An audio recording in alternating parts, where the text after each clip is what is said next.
ताकि हम लोग जो सुनते हैं उससे ज़्यादा प्रभावी होता है जो हम देखते हैं।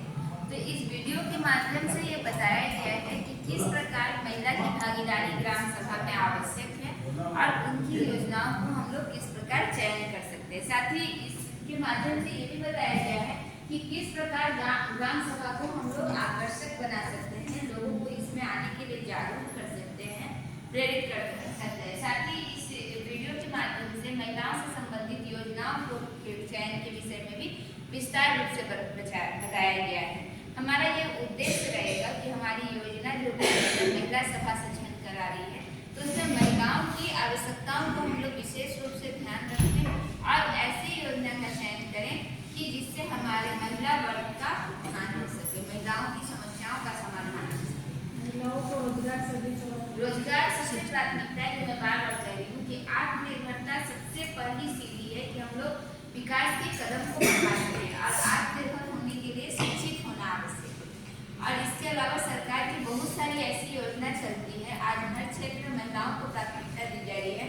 जैसे हम लोग पशुपालन से महिलाओं को जोड़ सकते हैं, दीदी वाली योजना से जोड़ सकते हैं। दीदी वाली योजना बहुत अच्छा कॉन्सेप्ट है जिसके माध्यम से महिलाओं को एक तो अच्छा पौष्टिक भोजन मिल सकता है, महिलाओं के पूरे परिवार को मिल सकता है पौष्टिक भोजन, और प्लस उनका रोजगार भी बन सकता है। तो इस तरह की योजनाओं को हम लोग को अपने महिला सभा में चुनाव करना है। और कुछ ऐसे भी योजना, जैसे मैं गई थी अभी बात थोड़ा सा, मैं अपने प्रशिक्षण के दौरान दारू पंचायत गई थी, हजारीबाग में है। वहाँ महिलाओं के द्वारा पूरा शॉपिंग मॉल बनाया गया है, पुराना बिल्डिंग है। तो वो इस तरह से आपने कल जैसे यहाँ पर हम लोग लंच में देखें कि वो महिला जो है वो खाना बनाने के जोमेटो तक में दे रही है, पापड़ भी दीदी बना के दे रही है। तो ऐसा नहीं है, महिला को ऐसे ही शक्ति का रूप नहीं कहा गया है। महिला हर काम में बहुत बढ़ चढ़ के हिस्सा देती है और अपना 100% डेडिकेशन देती है। जैसे मैं जितनी ट्रेनिंग यहाँ थी उसमें, जब भी मैं ट्रेनिंग देती हूँ तो मुझे ये चीज़ बहुत अच्छा लगता है कि महिला प्रतिभागियों की संख्या अधिक रहती है। जबकि ये भी कहते हैं कि महिला काम से काम पर लौटती है, महिला काम से छुट्टी पर नहीं लौटती है। ये हमारे पुरुष भाई काम से छुट्टी पर लौटते हैं, जब घर जाते हैं तो उनकी पत्नी के द्वारा, माता के द्वारा, बेटी के द्वारा एक गिलास पानी भी दिया जाता है। लेकिन महिला जब आप लोग यहाँ बैठे हैं तब आपका घर का काम और बिगड़ रहा है और जाइएगा तो और डबल मेहनत आपको होगा। तो महिला काम से काम पर लौटती है, काम से छुट्टी पर नहीं लौटती है। उसके बाद भी आप लोगों की भागीदारी अधिक रहती है, आप लोग बहुत अच्छे से कॉन्सेप्ट को समझते हैं। और मेरा ये आप लोगों से आग्रह रहेगा कि इसे पूर्ण रूप से धरातल पर उतारें। जो भी आप यहाँ से जितना भी समझ रही हैं, सीख रही हैं, उसे जरूर पूर्ण रूप से धरातल पर उतारिए। और इसमें अगर मेरा नंबर भी दे दीजिएगा, अगर किसी प्रकार का सहयोग सुझाव की आवश्यकता होगी तो एकदम आप किसी भी समय मुझे कॉल कर सकती हैं। मैं आपके समस्या का समाधान करने का पूर्ण रूप से प्रयास करूँगी। तो हमारा जो हम कहीं से भी सीख रहे हैं, अगर हम एक जगह पर हैं तो हमारा उद्देश्य है कि उसे हम जन जन तक पहुँचा दें और उससे अपने पंचायत को लाभान्वित करें। तो ये हो गया। अब हम लोग यहाँ पर बात करेंगे ग्राम पंचायत विकास योजना निर्माण की प्रमुख गतिविधियों पर। मानचित्र बनाना है,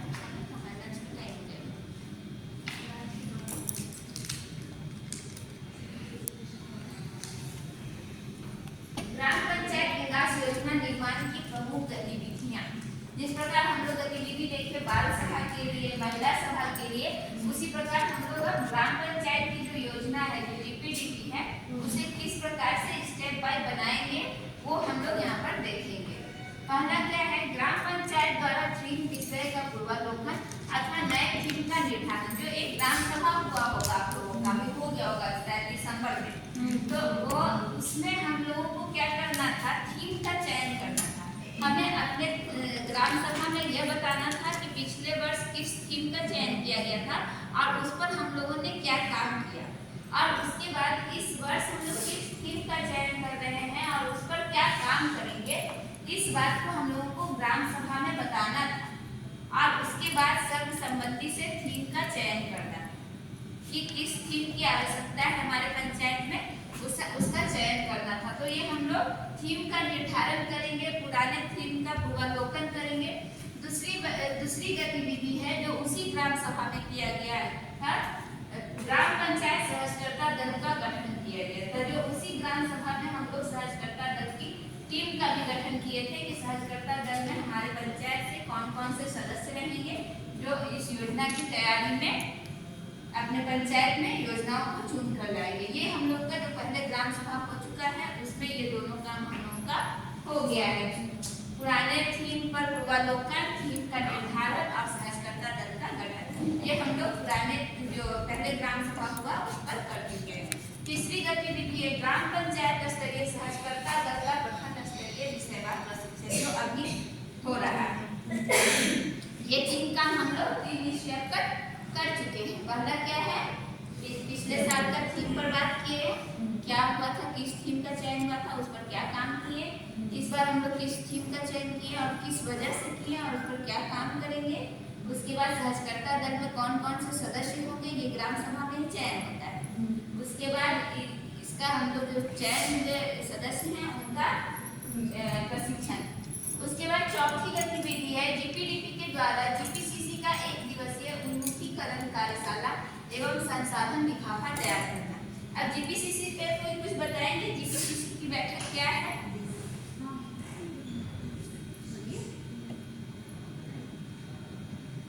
जीपीसीसी का बैठक पंचायत में महीना में हर एक महीना में एक बार होता है। उसमें हर एक विभाग का लोग उसमें शामिल होते हैं और उसमें हर समस्या को सुलझाया जाता है। बहुत अच्छा। जीपीसीसी का बैठक जो है, जब हम लोग जीपीडीपी का प्लान बनाएंगे तो आपने जीपीसीसी के जितने विभाग हैं, पंचायत के जितने विभाग हैं उनके साथ हम लोग बैठक करते हैं। जो हम लोग फंड का रुना बोलते हैं कि हमारे पास फंड नहीं है, क्योंकि हम लोग सिर्फ 15 फाइनेंस के फंड को देखते हैं कि हमारे पास 15 फाइनेंस का फंड है, इतना ही पैसा है, इतनी सारी योजना है, कैसे पूरा है। तो मेरे पास फंड ही नहीं है तो काम क्या होगा, लास्ट में यही हम लोग कहाँ पर बैठ जाते हैं। लेकिन जब हम जीपीसीसी की बैठक करेंगे तो हमें बहुत सारे फंड के विषय में भी जानकारी मिलेगा, बहुत सहायता मिलेगी कि हम अपनी योजना को धरातल पर उतार सकें। जिसमें हम लोग का स्वास्थ्य विभाग है, शिक्षा विभाग है, स्वच्छता विभाग है, इस तरह से और सारे विभागों को लेकर जब हम बैठेंगे और उन सभी पर हम लोग बात करेंगे तो बहुत सारी ऐसी योजना है जो हम लोग दूसरे विभाग से भी पूरा कर सकते हैं। मान लीजिए विद्यालय में ही कुछ ऐसी योजना का चयन करना है बच्चों के लिए, तो हम लोग उसको शिक्षा विभाग के फंड से कर सकते हैं। या कोई बड़ी योजना करनी है जो 15 फाइनेंस में 5 लाख तक का लिमिटेड है, लेकिन हम लोग उसे स्वच्छता विभाग से मर्ज करके एक बड़ी योजना अपने पंचायत में ले सकते हैं। इस तरह से हम लोग जीपीसीसी की बैठक से एक तो फंड की समस्या को दूर कर सकते हैं। उसके बाद हम लोग सभी विभाग पर नजर भी बना सकते हैं कि किस विभाग से हमें किस प्रकार के फंड का काम हो सकता है।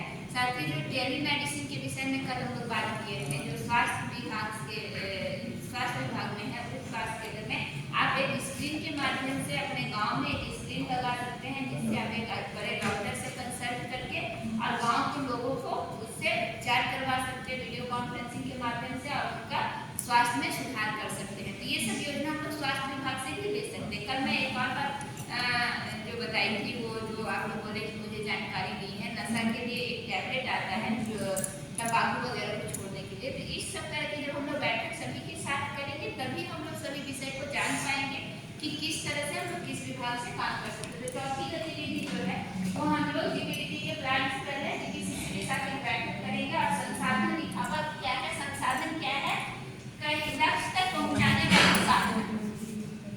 जैसे आप अपने घर से प्रखंड आए हैं तो किसी गाड़ी से आए होंगे तो वो क्या है, आपको आपके मंजिल तक पहुंचाने का साधन। इसी प्रकार जब हम लोग जीपीडीपी का प्लान बना रहे हैं तो हमारा एक संसाधन लिफाफा बनेगा कि जो हम प्लान बना रहे हैं उस लक्ष्य तक पहुंचने के लिए जो साधन हमारे पास है, जो पैसा है, उसका हम लोग खाता तैयार करेंगे, एक बजट तैयार करेंगे, जिससे हम लोग संसाधन लिफाफा करेंगे। पांचवी गतिविधि है पंचायत विकास डाटा का अनुश्रवण आकलन। आगे बढ़िएगा। छठी गतिविधि है प्रत्येक राजस्व गांव में 3 दिवसीय कार्य योजना का निर्माण, जो आपका मुख्य काम करेगा सहजकर्ता दल का। जितने भी राजस्व गांव है वहां आप जाएंगे और वहां की 3 दिवसीय अपना कार्यशाला करेंगे और योजना का निर्माण करेंगे। सातवीं गतिविधि है 1 दिवसीय ग्राम सभा में चर्चा प्राथमिक